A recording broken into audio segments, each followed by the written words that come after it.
just calm down. Welcome back to the Gallagher Shots YouTube channel. My name is Emil. It gives me immense pleasure to bring you the player ratings for Newcastle's 3-2 win at home against Everton. 2-0 down, 3-2 up. Jordan Pickford wraps it up.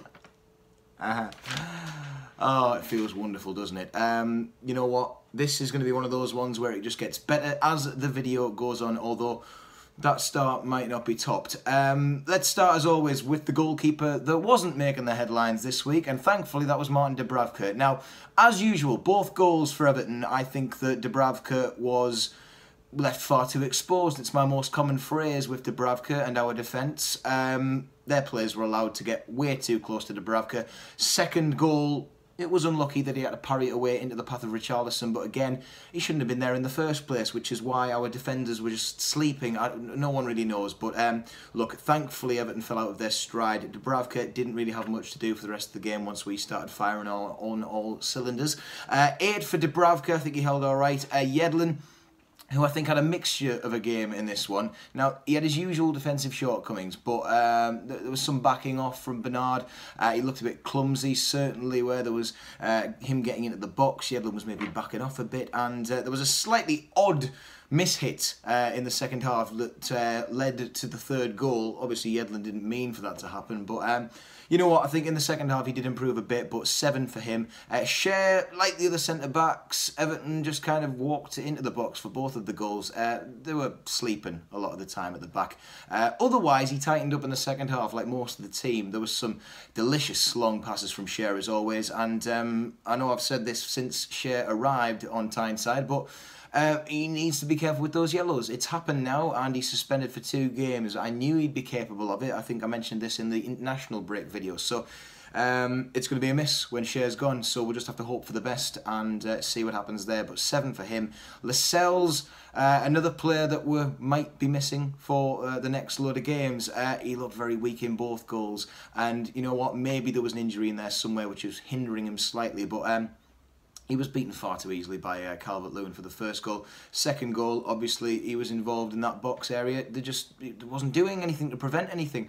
Obviously, he went off at half-time. Only 45 minutes to judge Lascelles on this one.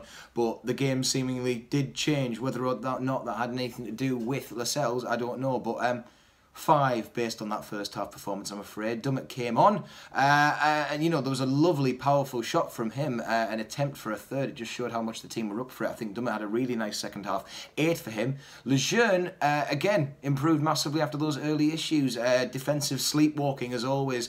I don't know if it was the fact that Everton were just like quick in there, but something happened that let them in time and time again. And it didn't stop after the goals, but luckily, like I said, we seemed to knocked the stuffing out of them slightly. Lejeune's long balls forward, though, picked up on this by many pundits. He is looking really good. Nice play out from the back, getting it over the top and running into the path of players like Perez, who couldn't do much with it in the first half, but by the second half it was looking really good. He really makes a difference finding those players. 8 for Lejeune. Richie, I think this is probably one of the worst games he's had, certainly in that first half, in a long time. Whether or not he was just getting too frustrated or caught up in it, I don't know. But he did have a terrible start. Let's not beat around the bush with that. The first goal kind of came from something he did, for Everton's goal, that is. But he was frustrated, and mistakes happen. You know, there was some good tracking back, but obviously missing a penalty doesn't really sum up your day that well. Could it have been better? I don't know. I know Pickford obviously got his feet on it, but should Richie have just smacked that home into the corner? Probably.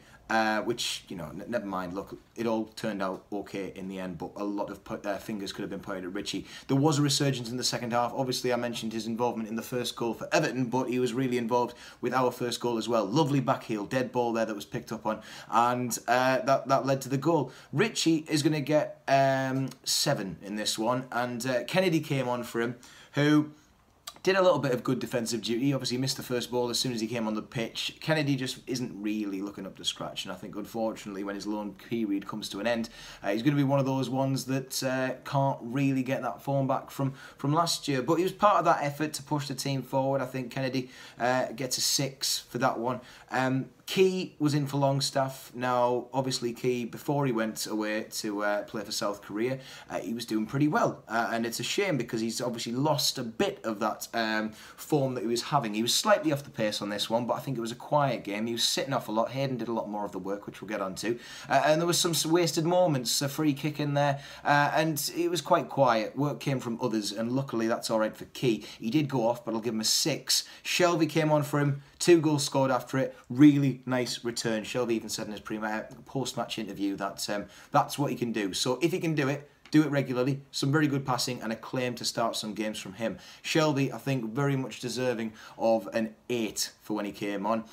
Hayden, really nice return to form at home. Very silent game against West Ham, which was a shame, and he looked up for it. He had a hand in all the goals. Great ball into Perez for the first. The third goal, there was a nice salvage after that miss-hit that I mentioned of Yedlin, where he got the ball into the box, where obviously it went to an offside position Rondon, but it led to the goal, and given what had gone on earlier in the game around the penalty, then it felt like we got a bit of justice and karma there, I guess. It's amazing to see him getting those celebrations stopped as well after the second goal, getting the players back, saying, come on, let's not lose focus, let's go and win this game, which we did. 10 for Hayden, and I'll be honest, whoever does get Hayden is going to be very lucky to have a very hard-working player in their ranks. I'm getting sad thinking about it. Almiron, our new man, who looked much better, back to speed after really being cut out against West Ham. And you know what? He did have a weak first half. I think he was part of that half of the team that really just wasn't looking like we were going to do anything when the second goal went in, and that changed at half-time. I don't know what was said by Rafa in the dressing room, but all guns blazing in the second half. In particular, the one that we're all remembering, which is the strike towards the goal. Pickford obviously saved it, but those little hands couldn't quite keep a hold of the ball. It knocked into the path of Perez, and away we go. The rest was written down and seen, and it's wonderful to watch it back, and yeah. So, good game from Almiron. 8 for his performance. Perez, who we've just mentioned there, tireless work rate. He was incredible in this game. Any critics of his last week, which I was one of, it was a terrible game against West Ham. He's bounced back with a nice little bit of passion, and he just battled through Everton's defence. He was fighting for the ball, he was breaking them apart, he was teaming up nicely with Rondon. He was involved in all 3 goals, an assist for 1, scoring the other 2, and giving us all a bit of that. And I think yeah, very clinical.